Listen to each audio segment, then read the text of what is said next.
Hello, ladies and gentlemen, and welcome to another episode of The Wise Build Bridges. The Wise Build Bridges is a podcast brought to you by Viaduct Generation. We are the growth partner for purpose-driven ecom brands, and today I am joined by Tanya from Diversido. Tanya, how are you today? I'm good, thank you. Thank you for having me. No, listen, thanks so much for being here. I really, really appreciate it. It looks very warm where you are. Where are you today? I'm in south of France, Oof. Sofia Antipolis. Very nice place. They name it French Silicon Valley. It's probably a bit of a stretch, but it's a lot of IT happening here, like a part of Paris. A lot of startups, a lot of big companies. It's like a home place for Amadeus as well. So that's like a big company here, but a lot of startup ecosystem, innovation hubs, and other things. So I live between Sofia and London. Sounds amazing. Please, well, next time you're in London, give us a shout. We can go and grab a coffee or something. But it really does look so beautiful out there where you are. But enough about the weather. Let's talk about you and about what it is that Diversido do. Let's start with that. For those that aren't aware, what do Diversido do? We do software for startups and small and medium companies. So creating all types of mobile web applications, beautiful designs, engagement product ideas.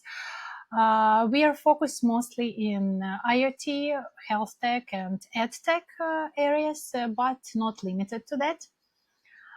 Also, I run my own startup in health tech. So I'm kind of wearing shoes of my clients as well. So building my own software is a bit different than building something for others. So that's an interesting thing. Yeah, tell me a little bit more about that. I bet, are you a good customer for yourself or not? No, I am too demanding because I'm a bit of a perfectionist myself, and that's why that is always difficult for my team to satisfy me. So sometimes I'm more difficult client than our clients are. And tell me a little bit about your day-to-day role. I mean, I know that you're heading up Diversido, and I'm sure there's a number of hats that you're wearing on a day-to-day basis. But when you aren't joined by podcasters and when you aren't on a podcast, tell me, what does your day-to-day look like? So in my company, my main role is business development. So that's actually marketing and sales. And so lately, I think that the last year that is mostly marketing. So I'm so interested in this topic, and like I'm exploring, especially with the appearance of AI, that it became so much easier to do some things, but from other hands it's still like require a lot of time, a lot of knowledge, and yeah, so that's what I do. Also, I run a couple of client projects as well, my favorite ones. So a lot of heads, you're right. You mentioned there that AI has kind of enabled you to restrict the amount of people, and you could potentially do with one or two people what you had to do with a team before.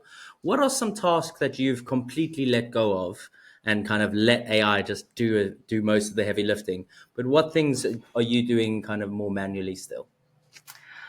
There is none of the functions that I like totally delegated to AI. So I still have this like 80%, 20% rule. So no more than 80% can be delegated to AI. So there is always should be human overseen, and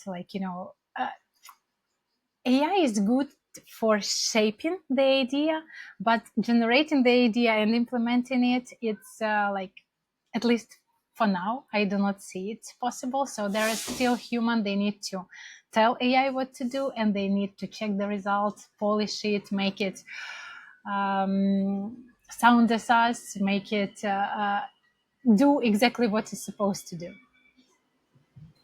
I completely agree with you. The moment we let control and we let AI just take control, then how do we create that difference? You know, it really is about making sure that we continue to express ourselves and we continue to make sure that we are the driving force behind AI and not the other way around. But going from a practical perspective, because this podcast is all about practical tips and insightful pointers that people can learn from and connect. I wanted to ask you if there was any AI tools that you personally have found that really give you time back. Which are some of the ones that have just absolutely changed your life in the last year or so? I think I'm not very original here. So ChatGPT with custom GPTs. So that's my thing. What I realized that not that many people still use, and I think they should, is setting up their own custom GPTs. So that's you do it in ChatGPT interface, and you can set up GPTs for particular roles and give them all the relevant information about you, what you like, how you want research to be done, or I don't know, text written and everything like that. And so that's what I'm using a lot. So I have custom GPTs for different functions in my daily routine. Also, like I use a lot Gamma. I'm not sure if you heard about it, but that's a very useful tool to come up with a very quick presentation that look nice, and you can just give your information there. It will visualize it nicely, and you can just share it with the client. Excellent for proposals, for some reports and other things. So that's what I use a lot. Also some like images generation tools like DALI. So nothing extravagant there, but I'm now trying to use Webflow AI for website, because we do websites with Webflow and Framer, and we do it manually most of the time. And now I'm trying to explore how we can speed this up for us and for our clients in with Webflow AI or Framer via Framer.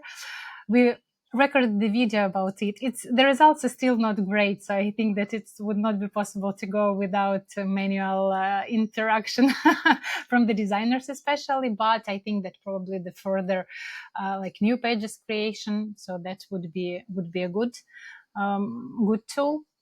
And also, what I think in our business is going to be more and more growing is the some no code or low code solutions with AI. So vibe coding becoming more and more popular. I still haven't seen the app purely done with Lovable or something similar that works good and everybody is happy about it. But I know they exist. So I'm not saying that that's unexistent, but I just haven't seen them myself.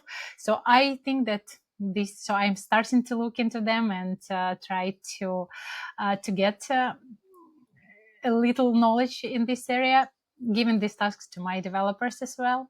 My developer, they're using a lot of Cursor help with Copilot in their coding. And what else? Yeah, I think that's it.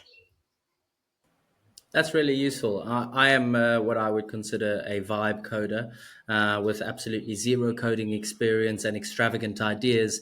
I have invented a couple of software applications using Lovable, which I will no doubt share with you after this Okay. podcast.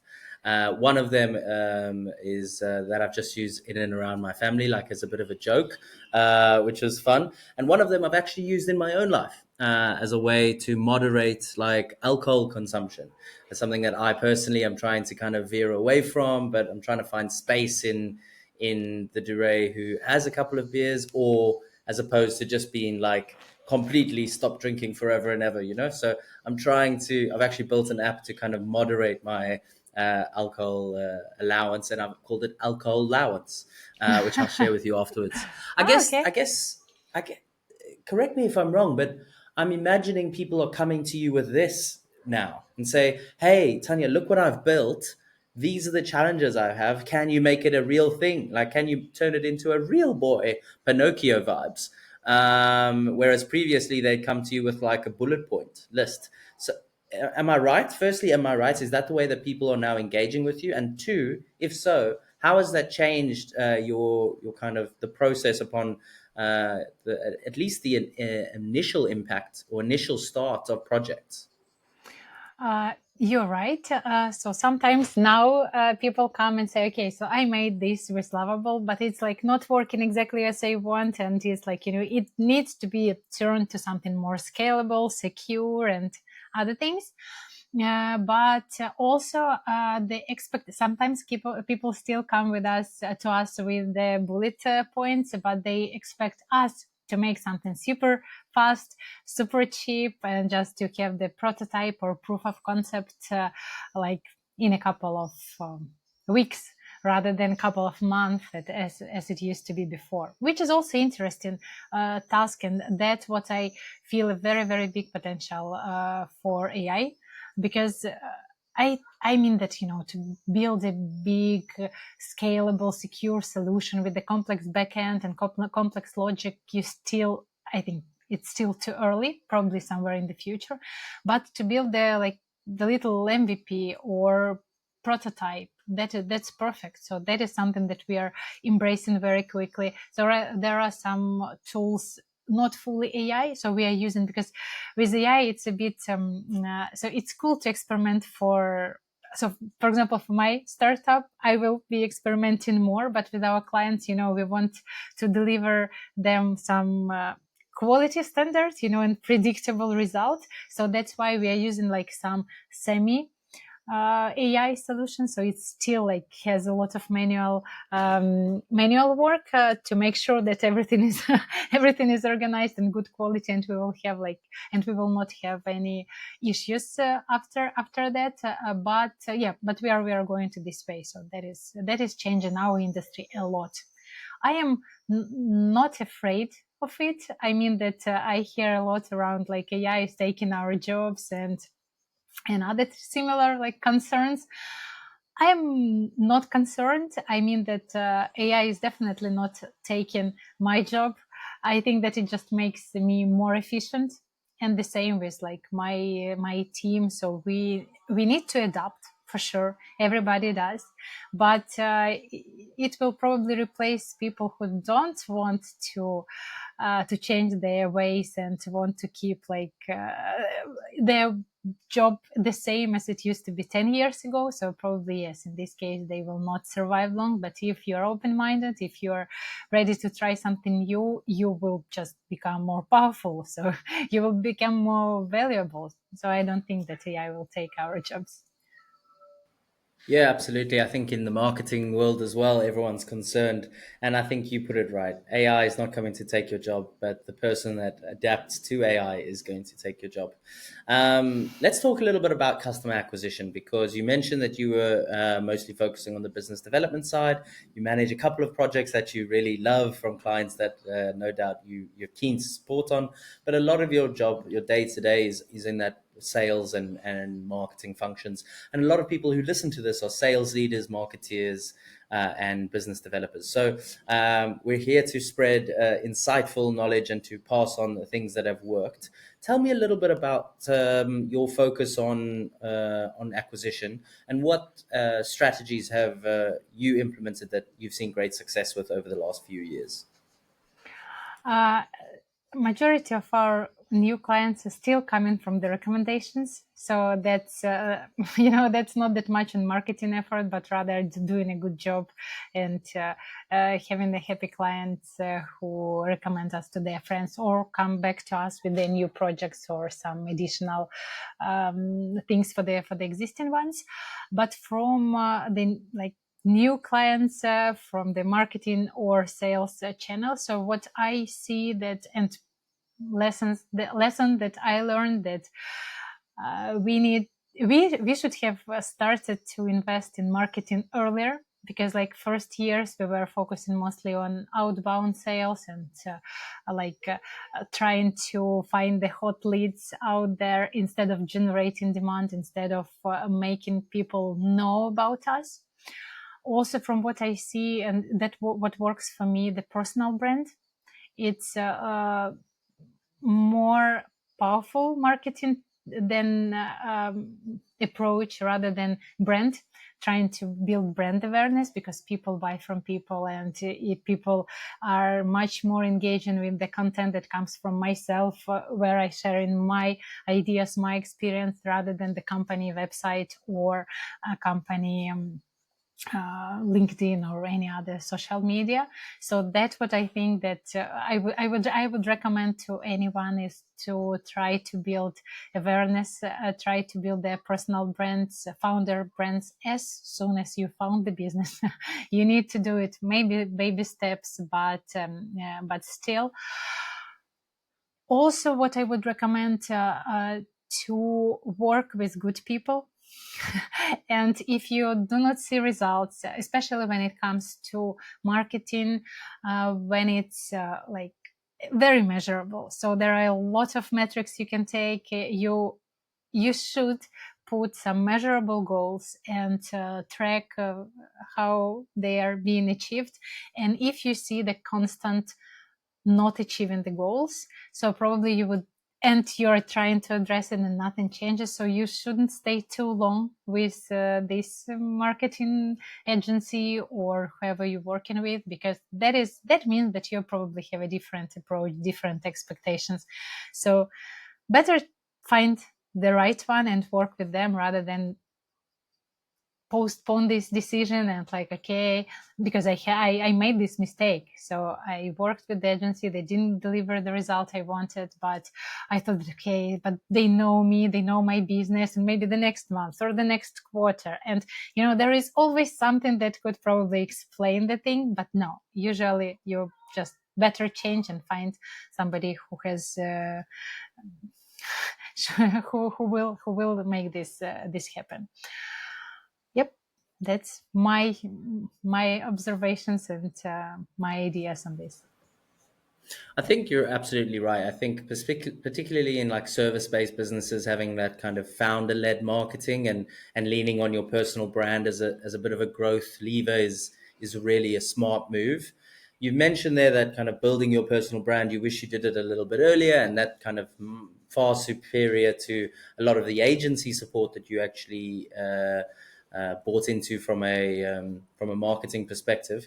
Can you tell me a little bit about some of the personal branding kind of strategies that you're doing besides for getting featured on wonderful podcasts like this? It's valuable content. I mean that I don't think that I will say some unique tips or silver bullets, because that's more or less what everybody say to you you should do. But mm, know your audience, know their pain, and tell them how to address it. Also, building like real relationship with your audience. I mean, there is nothing worse than, like, I don't know, bot generated answers to comments or something like that. uh, don't sell all the time. You just share some knowledge, share some personal information, show that you're a person, not just a function.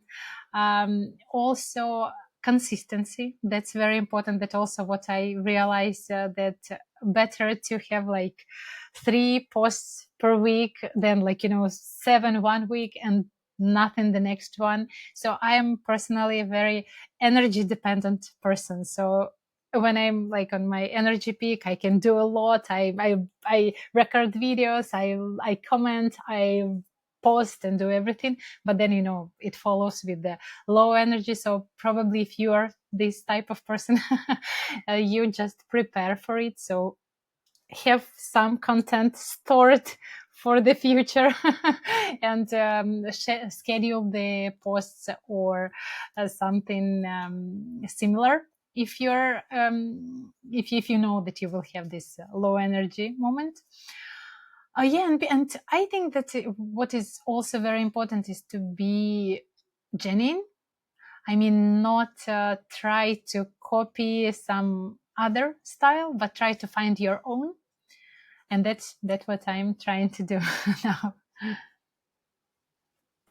So tell me then, how do we balance authenticity with more strategic posts? Because I myself, I like documenting my journey. I like demonstrating the highs and the lows, and I want to share that with my audience, and I want to connect in a way that's authentic. I also want them to consider Viaduct Generation as the go to agency for all things e commerce acquisition for purpose driven businesses. AKA, if you have an e commerce business that's making the world a better place and you want to get more people to the website, higher conversion rates, or to increase the lifetime value of your customers, I want them to think Viaduct Generation. So I'm balancing my genuine, authentic, this is my life founder stories with here are the 5 things you need to do to ensure your website is accessible. Here are the 10 things that you need to do to ensure that you adapt to the search strategies in 2026. Here's how you rank in AI overviews. Here's how you get ChatGPT to mention your brand.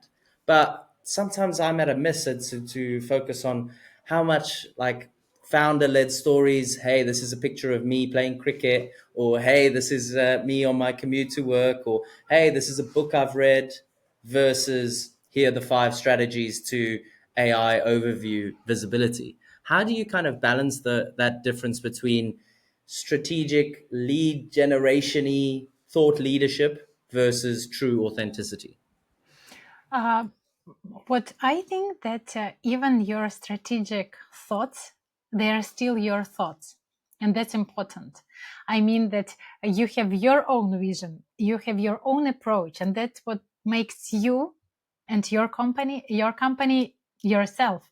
So that's why in my opinion, like this authenticity is not about just sharing personal stories and like photos of your dog or something. It's more about sharing your true vision. So you really believe that those like 5 ways to increase the conversion or something, and that's your uh, you you've seen it working for your clients and other things. So that's true story, and that just not some general content taken from somewhere. So that's still you, even if it's speaking business or sales or anything. So that's it. It is not the opposite things. It's just, different sides of the same, like, true story of you and your business. The general balance is usually if like you're posting 3 times per week, so you will have like 3, let's say, categories.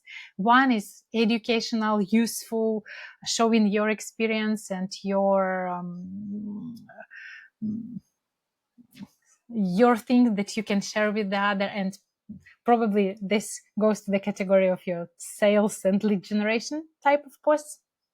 And the other is personal, those like personal stories, personal like beliefs, but no politics, religion, or something, obviously. And the third one is some social proof.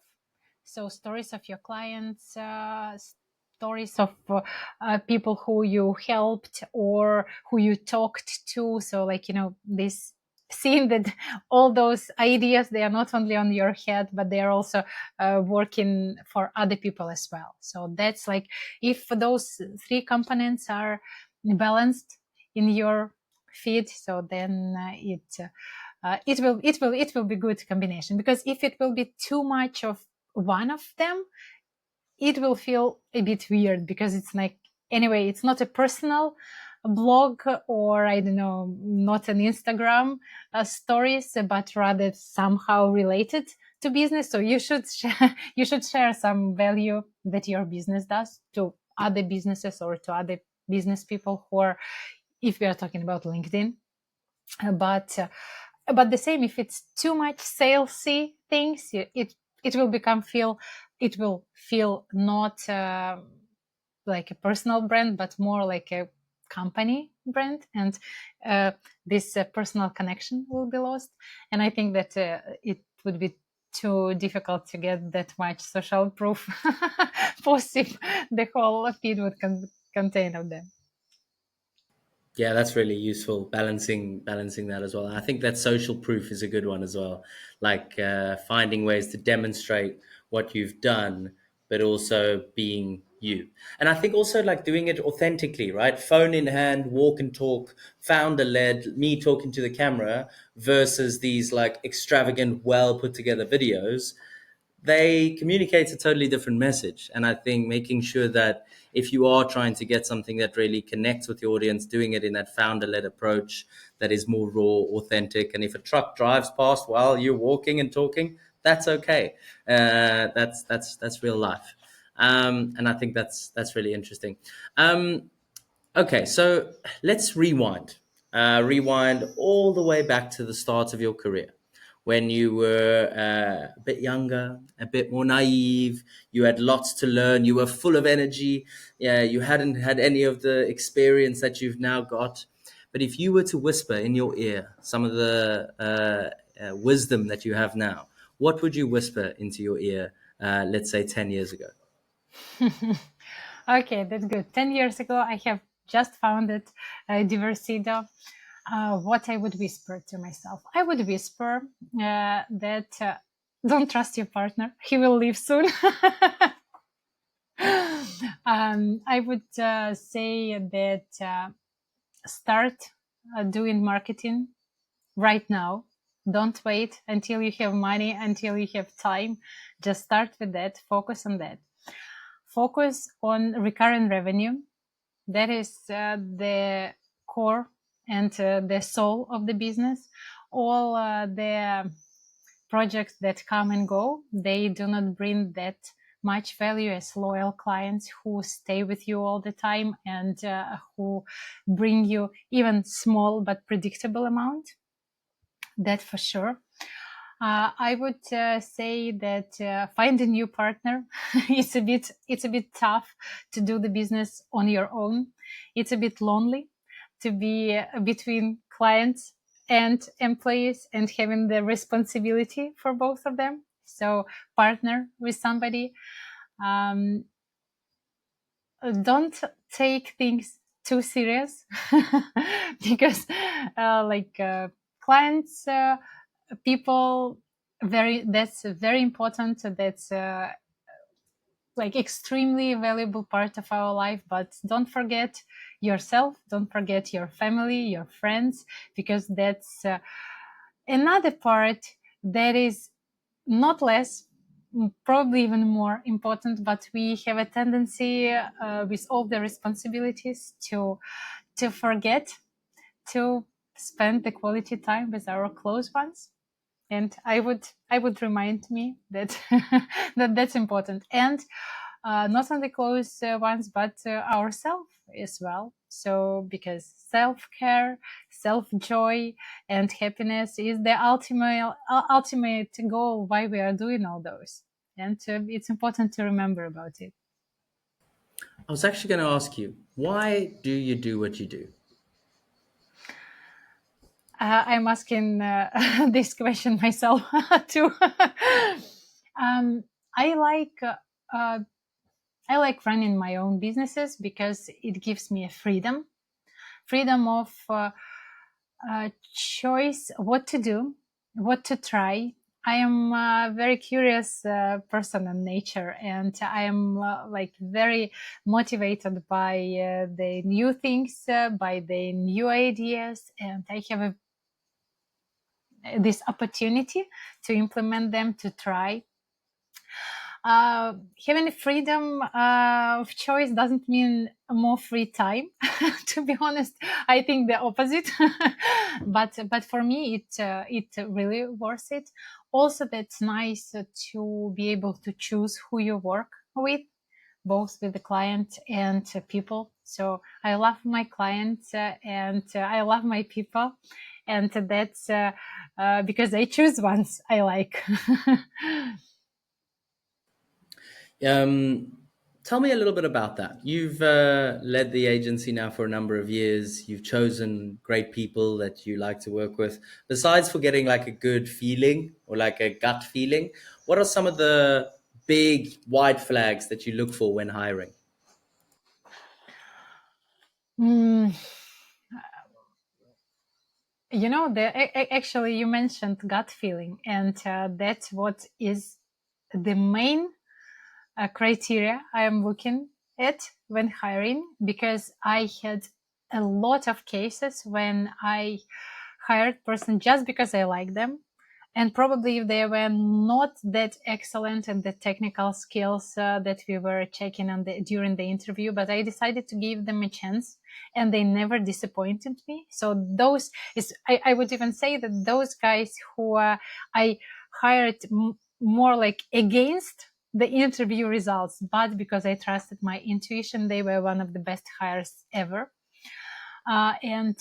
And the opposite. So if everything like looks very good, but my intuition says that, okay, I'm still not sure. I don't know why, but it's like, I know that I want to find something. Why not hire this person? I also trust this feeling. So because it will, again, all the cases when I said, okay, but it looks good, all the needed experience, well past all the tasks. So let's be objective and just hire them.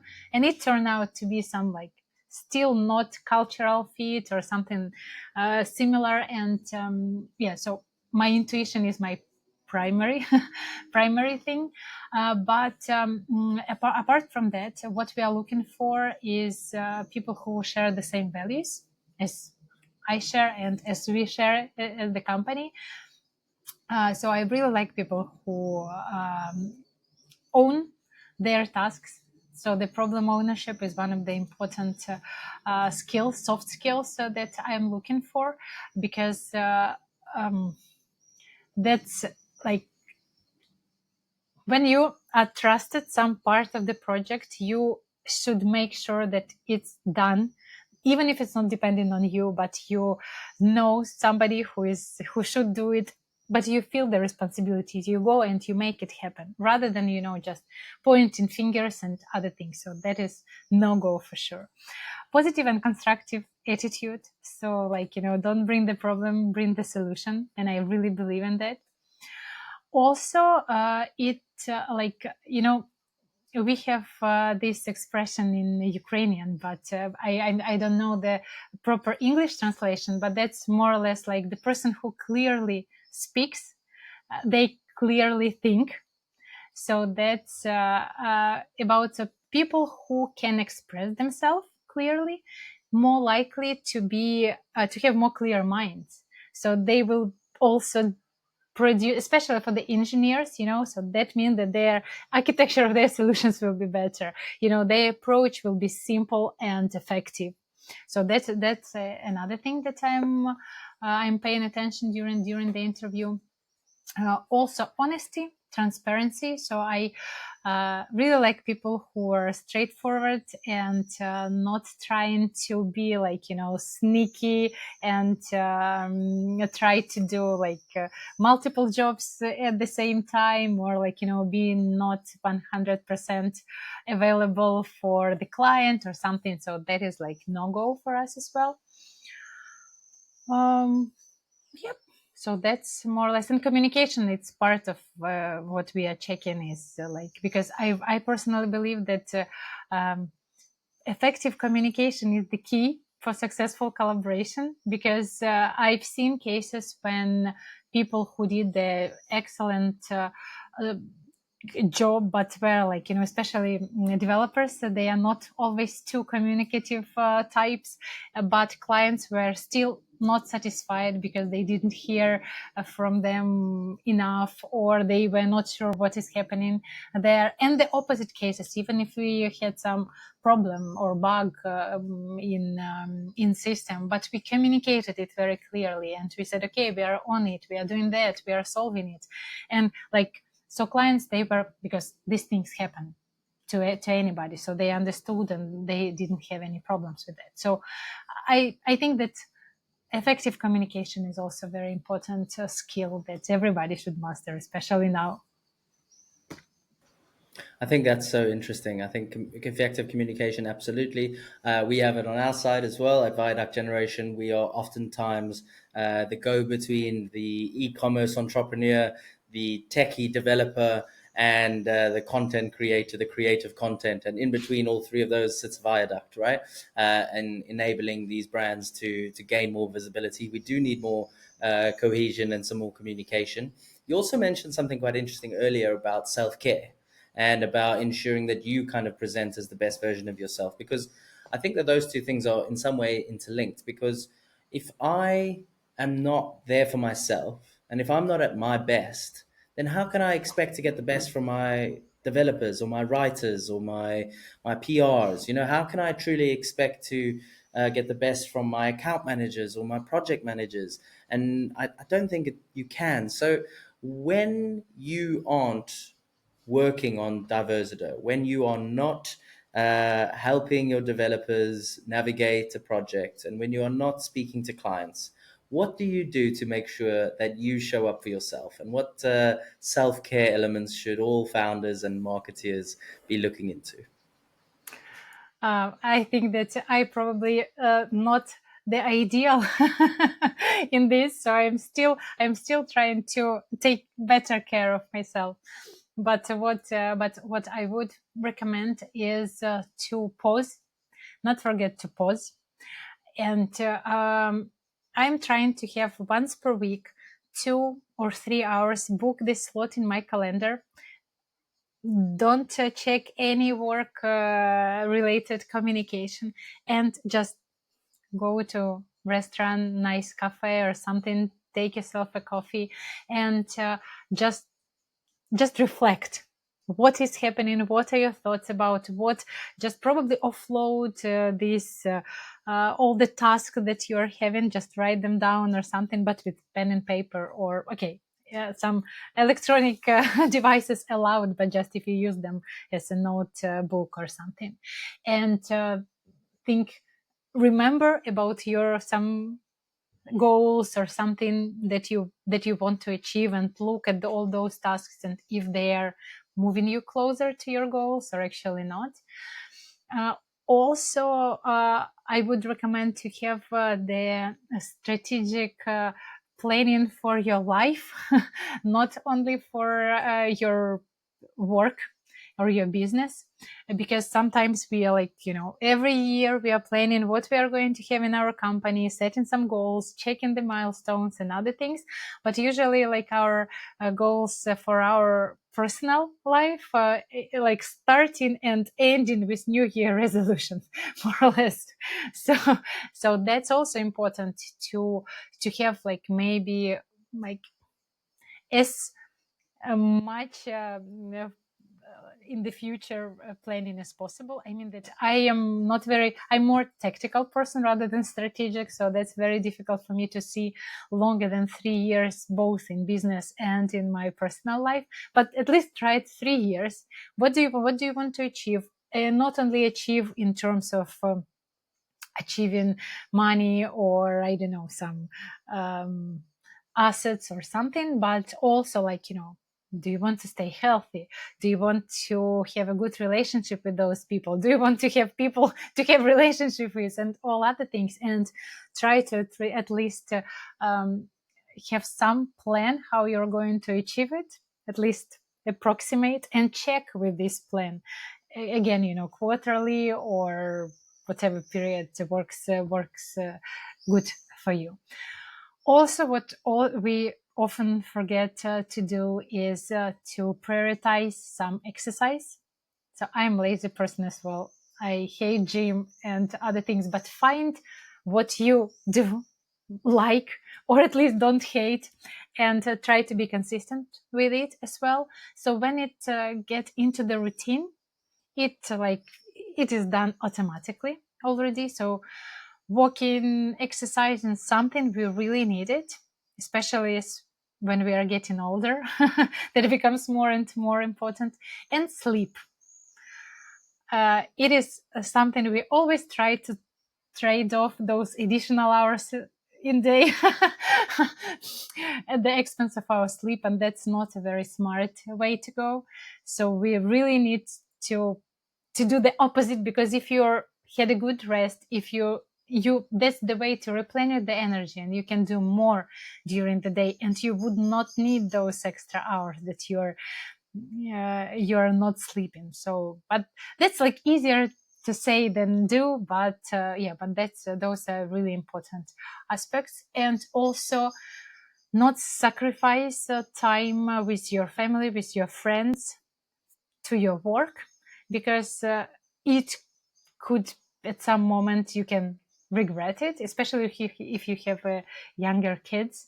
So that's some time that would be difficult to catch up, probably with your grandchildren, like another 20 or 30 years in the future.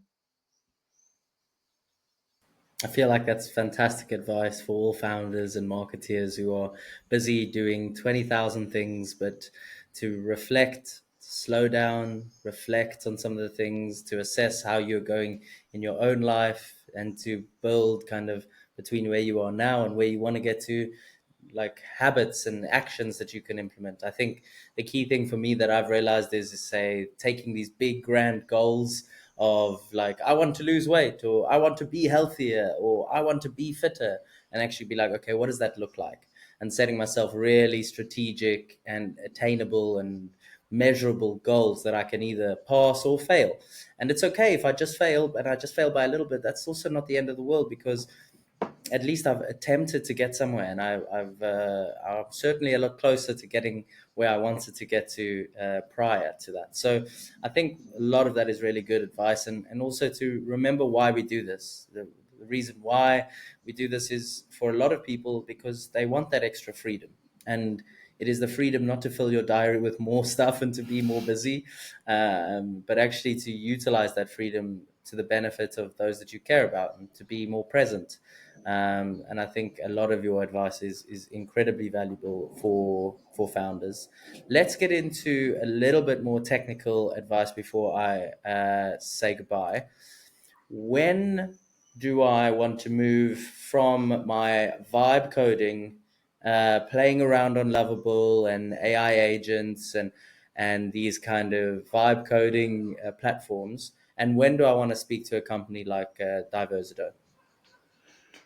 I think that it really depends on your strategy and why are you doing this and playing with the vibe coding. So if you want to create an app for your family or friends, so probably you should just do it and don't come to us.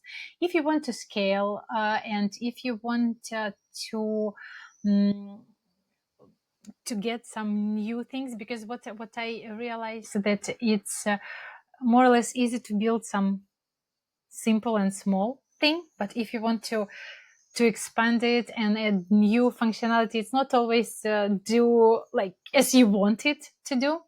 And so if you want to change it, if you want to make sure that your this code is still like, you know, it will work on the bigger amount of users, if it's it needs to be tested if you want to publish it or do something further with it.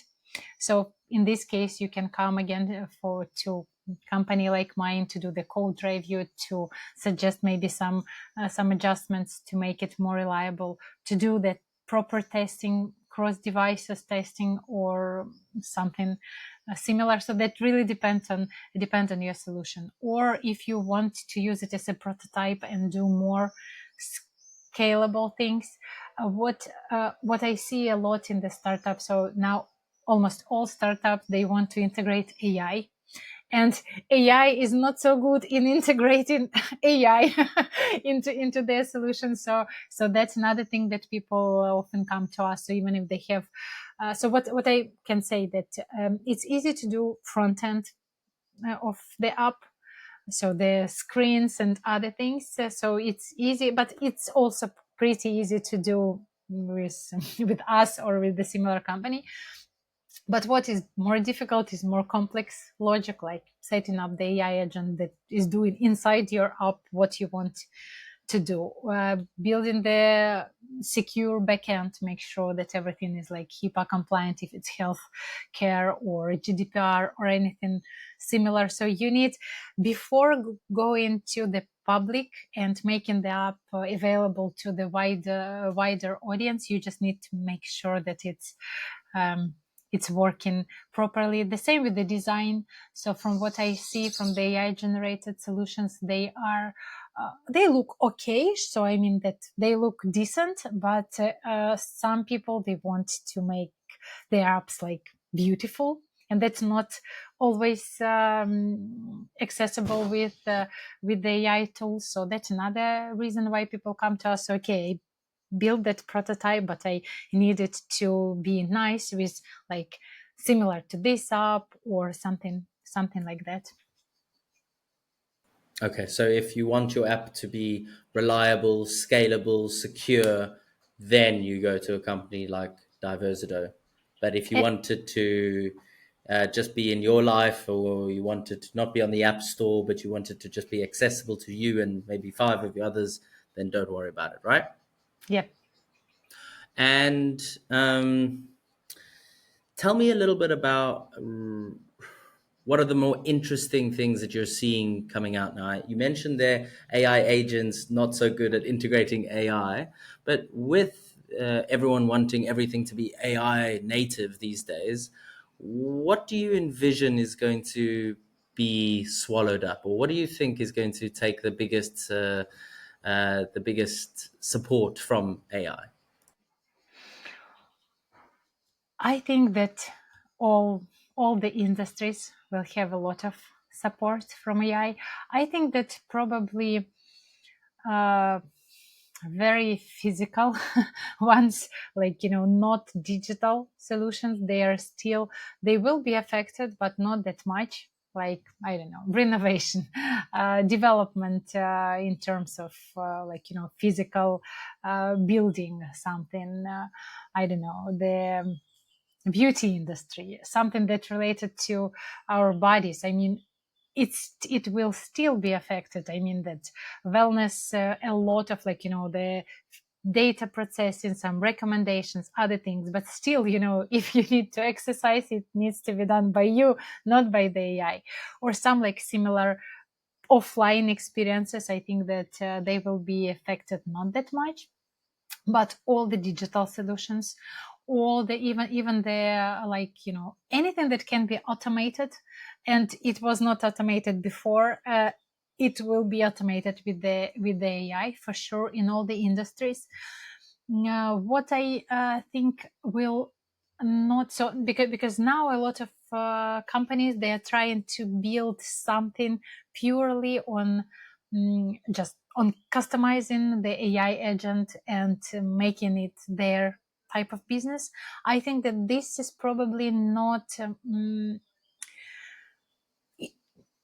it's not so promising in terms of that the AI system, they're all constantly evolving.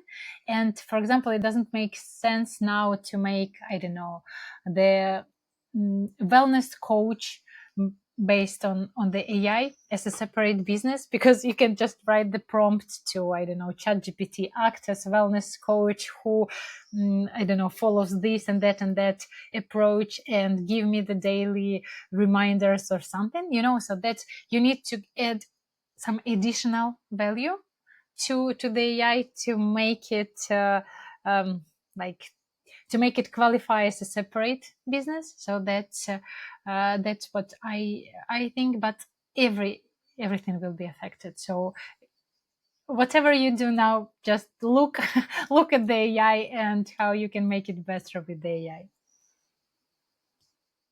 And if you were speaking to someone that said, sorry, what does AI mean? And you were going, oh my goodness, you've got so much to learn. What are the two or three places that you would recommend them to look at so that they can upskill their knowledge on AI agents, and what's happening in the future? I would give them ChatGPT link and said that ask them tell me about the AI as if I were 90 years old grandma who never heard about it.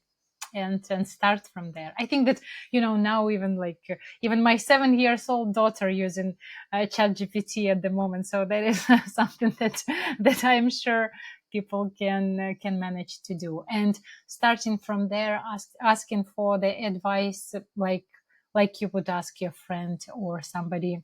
And again, you can define the level of complexity and how deep they go into the technical detail when they are explaining something. Tanya, it has been nothing short of a pleasure having you on the Wise Build Bridges. Thank you so much. For those that want you to build them an amazing application, for those that want to ask you some questions, or for those that want extra critique at their lovable app that they've developed, where can people find you? They can find me in LinkedIn. They can find me in Instagram. Also, our website, diversido.io. There are more information about not only about me, but about the team, about our clients, about our services. More Amazing. than welcome. Thank you so much for being here. It's an absolute pleasure, and thanks so much for sharing your knowledge and your wisdom. For those listening, that about gets us done for today. That about wraps us up. Remember, the wise build bridges. The wise do not build walls. It's not about who knows you or what you know, but it's about who knows what you know. So share your insights, share your advice, share your wisdom, and together we are better. Thanks so much for listening, and I'll see you again on the internet real soon. Cheers for now. Thank you.